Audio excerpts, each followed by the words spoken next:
আসসালামু আলাইকুম। বাংলাদেশ রেলওয়ে পরীক্ষা আসা বিগত সালে যত ম্যাথ প্রশ্ন তার আয়োজনে আজকের পর্ব হচ্ছে 4। আলোচনা করব বাংলাদেশ রেলওয়ে উপসহকারী প্রকৌশলী সিভিল 2016। প্রথম প্রশ্ন আছে, একটি জিনিস 36 টাকায় বিক্রয় করায় যত ক্ষতি হলো 72 টাকায় বিক্রয় করলে দ্বিগুণ লাভ হতো, জিনিসটির ক্রয় মূল্য কত? ওকে, জিনিসটি 36 টাকায় বিক্রয় করায় যত ক্ষতি হয়েছে, ক্ষতি কত হয়েছে জানি না, ধরে নিলাম এক্স পরিমাণ টাকা ক্ষতি হয়েছে। 72 টাকায় বিক্রয় করলে দ্বিগুণ লাভ হতো, মানে 2x হতো, মানে দ্বিগুণ হতো। তাহলে জিনিসটির ক্রয় মূল্য কত? ওকে, তো ধরি 36 টাকায় বিক্রি করলে ক্ষতি কত টাকা? এক্স টাকা, যেহেতু জানি না। তাহলে 72 টাকায় লাভ হতো কত? দ্বিগুণ, মানে 2x টাকা। তাহলে শর্ত অনুসারে আমরা কি লিখতে পারি? এই যে 36 টাকায় বিক্রি করলে ক্ষতি কত হতো? এক্স। এটা হচ্ছে আসল টাকা, তাহলে এটা হচ্ছে এই টাকায় বিক্রি করায় ক্ষতি।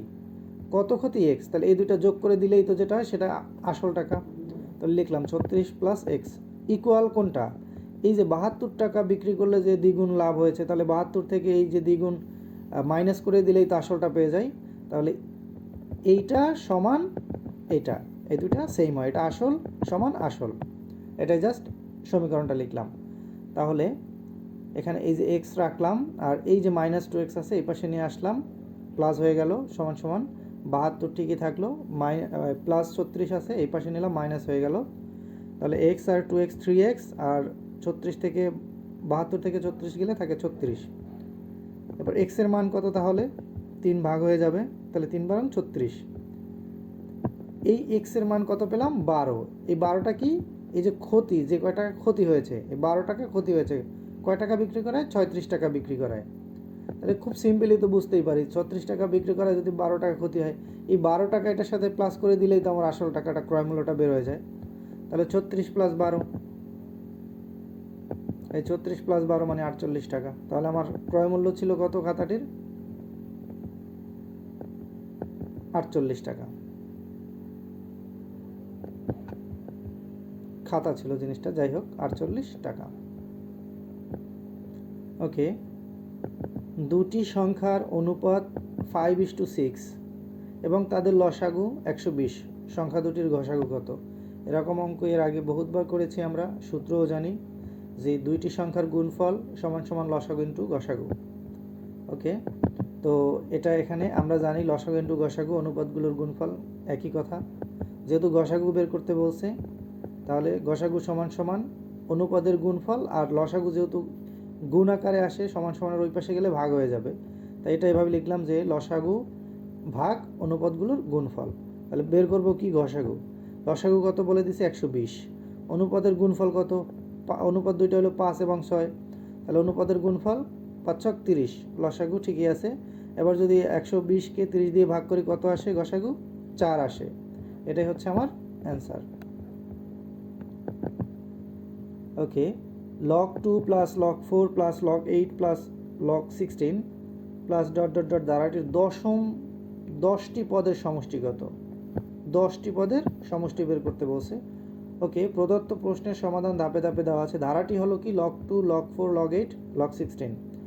এর প্রতিটি পদকে আমরা লিখতে পারি এভাবে যে log 2 to the power 1 log 2 to the power 2, কারণ 2 টু দি পাওয়ার 2 মানে হচ্ছে 4, log 2 টু দি পাওয়ার 3 মানে হচ্ছে log 8, log 2 টু দি পাওয়ার 4 মানে হচ্ছে log 16।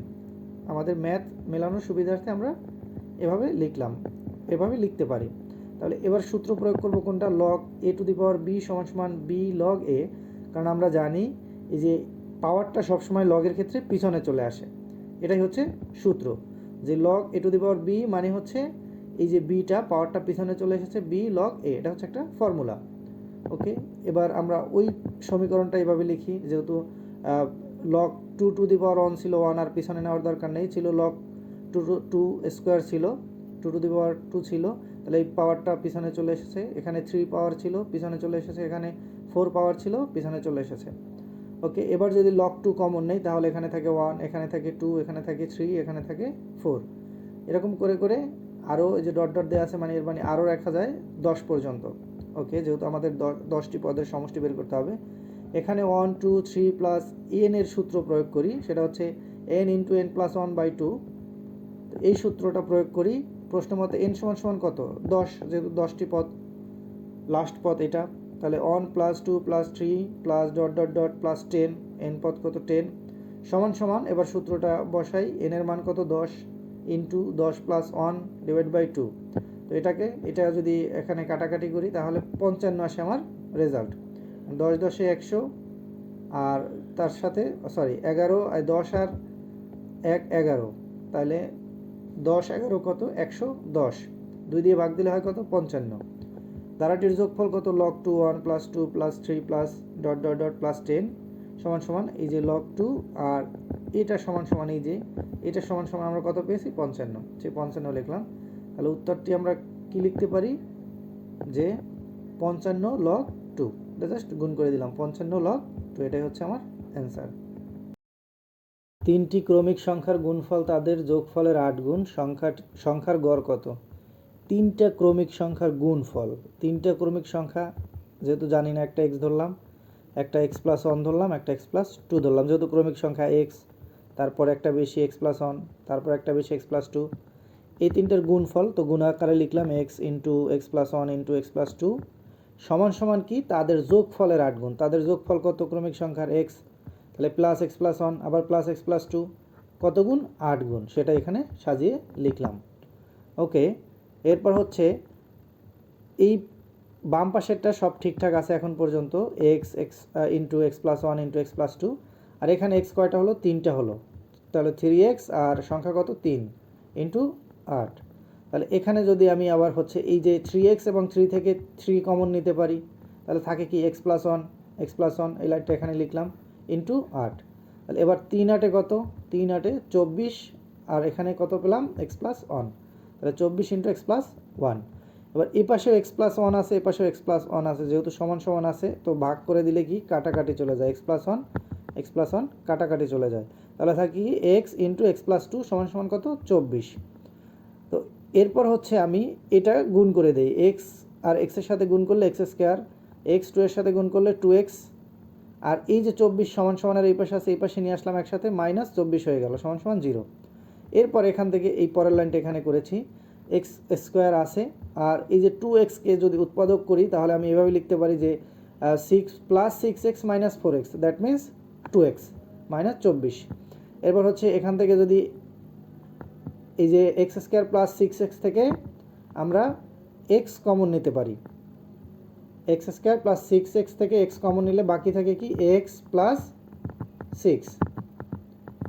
ওকে, এরপর হচ্ছে এই মাইনাস, এখানে হচ্ছে এই মাইনাসে মাইনাসে যেহেতু এখানেও কমন নিব, মাইনাসে মাইনাসে প্লাস হয়ে গেল, আর এই যে 4x এবং 24 থেকে কি কমন নিতে পারি 4 কমন নিলে কি হবে, এটা মাইনাসই হবে, এটা প্লাস হবে না যেহেতু মাইনাস আছে, তাহলে এখানে -4 কমন নিলাম, এখান থেকেও -4 কমন নিলাম, এখান থেকেও -4 কমন নিলাম, তাহলে -4 কমন নিলে কি থাকে x এই মাইনাসে মাইনাসে প্লাস 6 সমান সমান 0। তাহলে এই x প্লাস 6 থেকে একটা নিলাম x প্লাস 6, আর এই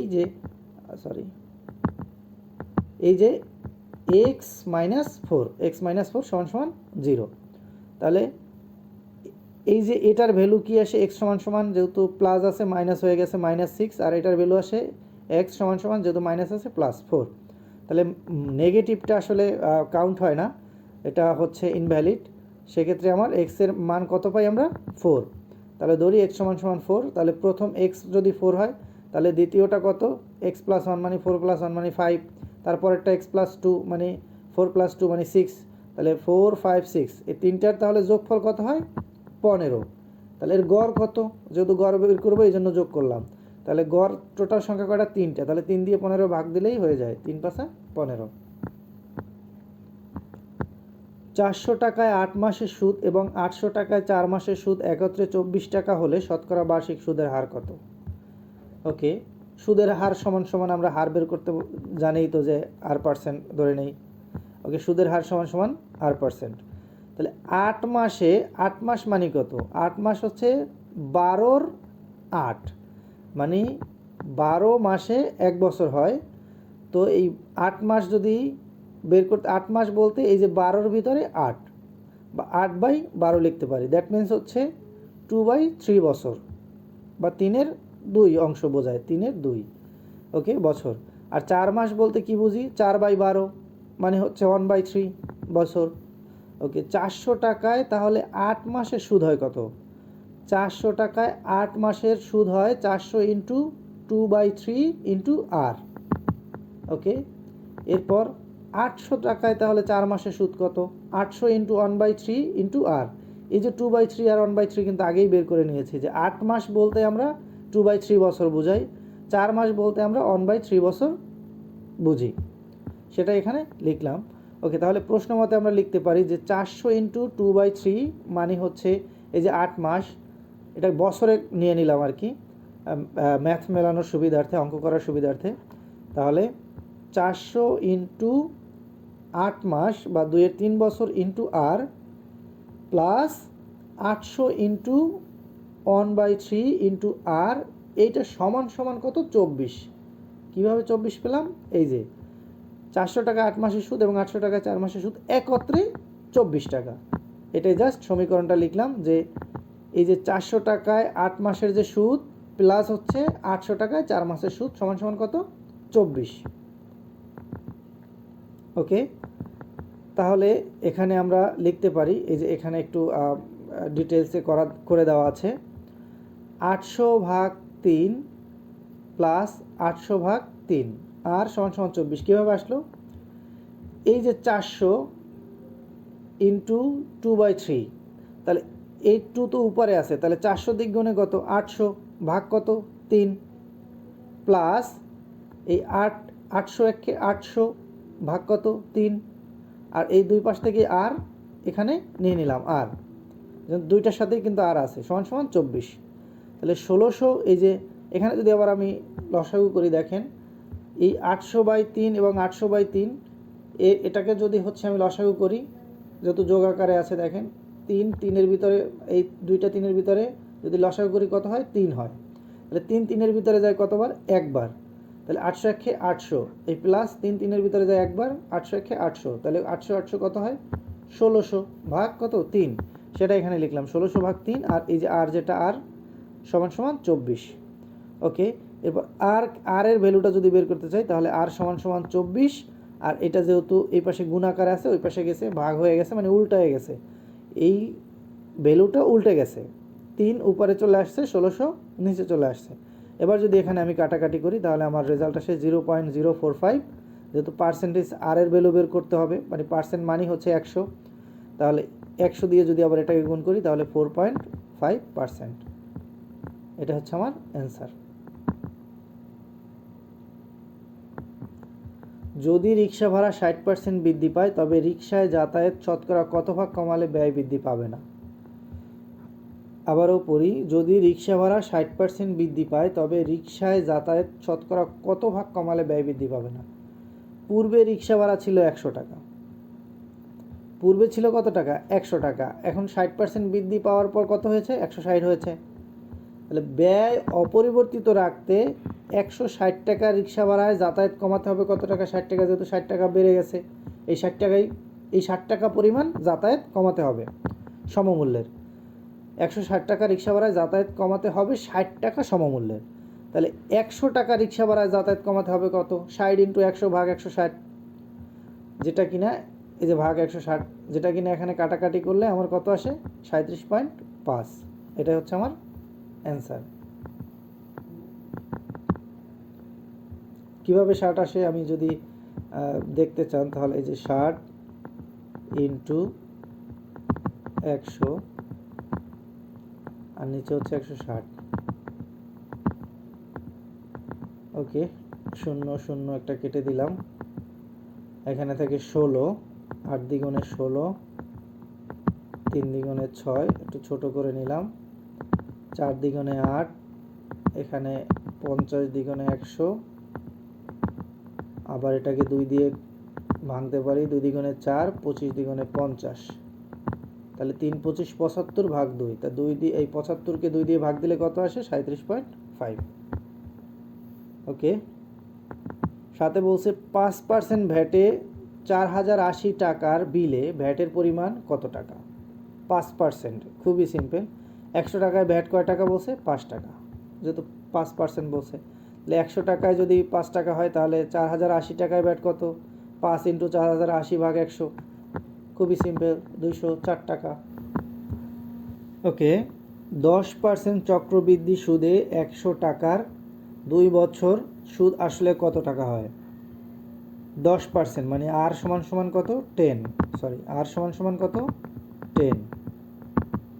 কত টাকায়?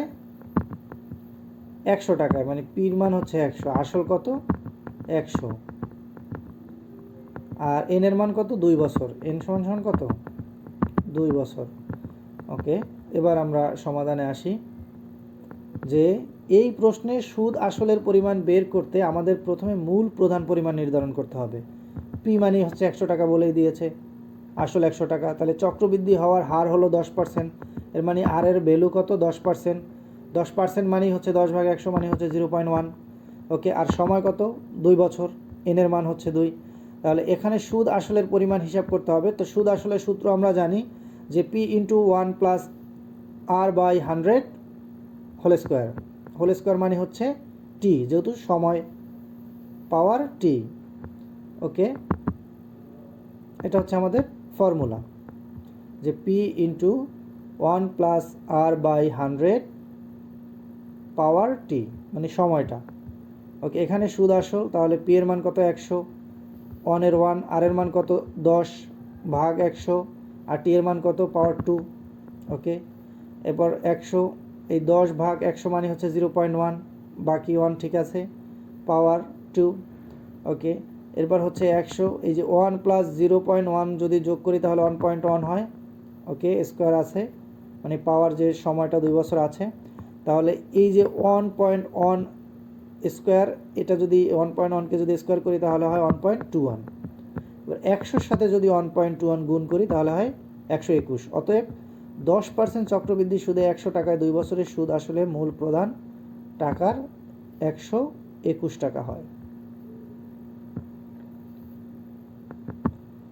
3 অঙ্কের বৃহত্তম সংখ্যা ও ক্ষুদ্রতম সংখ্যার পার্থক্য। 3 অঙ্কের বৃহত্তম সংখ্যা হয় তো সর্বোচ্চ 3টা নয়, আর 3 অঙ্কের ক্ষুদ্রতম সংখ্যা হয় 100, তো এটার পার্থক্য হচ্ছে 899, খুবই সিম্পল, 899।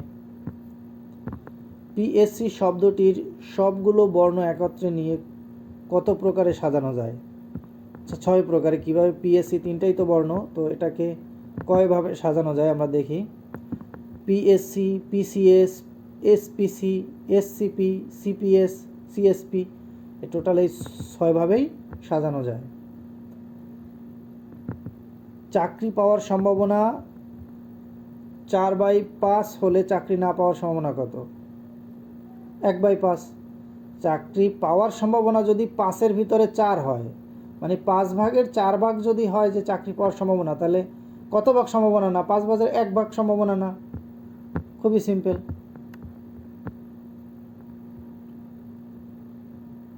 ওকে, 12তে বলছে 1/x সমান সমান 1 মাইনাস এক্স হলে 1/x প্লাস এক্স স্কোয়ারের মান কত?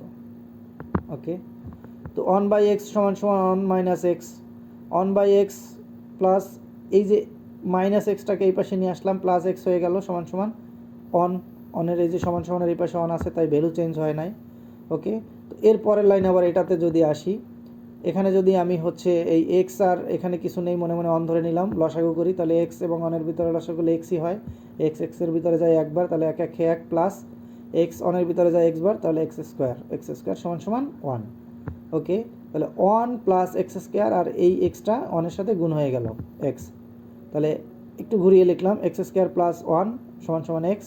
তাহলে এক্স স্কোয়ার সমান সমান আমরা লিখতে পারি এই এক্স, এই যে প্লাস 1 আছে এই পাশে নিয়ে গেলাম মাইনাস 1, তাহলে এক্স স্কোয়ারের ভ্যালু আমরা কত পেলাম? X minus 1। তাহলে আমাদের যেটা বের করতে বলছে সেটা হচ্ছে 1/x প্লাস এক্স স্কোয়ারের মান। তাহলে 1/x এর মান তো আগেই দেয়াই আছে যে 1 মাইনাস এক্স, আর এক্স স্কোয়ারের ভ্যালু এখন বের করলাম এক্স মাইনাস 1, তাহলে plus x minus x, plus 1 minus 1 কাটাকাটি, তাহলে অ্যান্সার 0। সাইন সমান সমান সাইন ওয়াই হলে, এক্স সমান সমান সাইন ওয়াই হলে এক্সের সর্বোচ্চ মান কত? দেখেন, এক্স সমান সমান সাইন ওয়াই এর ক্ষেত্রে সাইন ওয়াই এর সর্বাধিক মান নির্ণয় করতে হবে। সাইন ফাংশনের মান সর্বদা -1 থেকে +1 এর মধ্যে থাকে, অর্থাৎ -1 equal less than equal sine y less than equal 1। এই কারণে এক্স সমান সমান সাইন ওয়াই এর সর্বোচ্চ মান হলো 1। তাহলে এক্স এর সর্বোচ্চ মান কত? 1।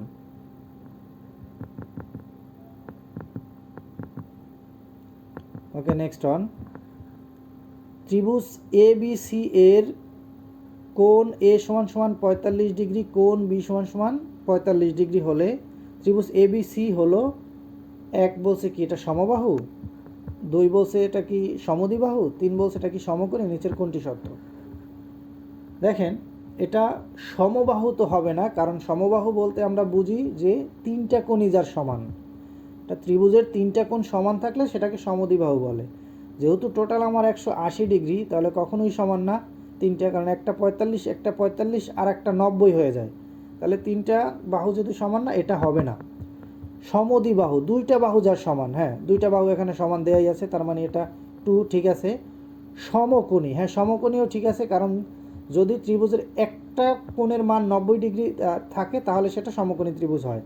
তাহলে এই দুইটা যেহেতু 90, তাহলে বাকি আর একটা 90, এর মানে 2 এবং 3, সি হচ্ছে সঠিক answer. Thank you guys, thank you watching for this video.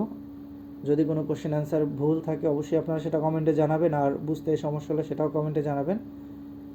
আর হচ্ছে উচ্চারণগত সমস্যা ক্ষমা সুন্দর দৃষ্টিতে দেখবেন। আসসালামু আলাইকুম রহমতুল্লাহ।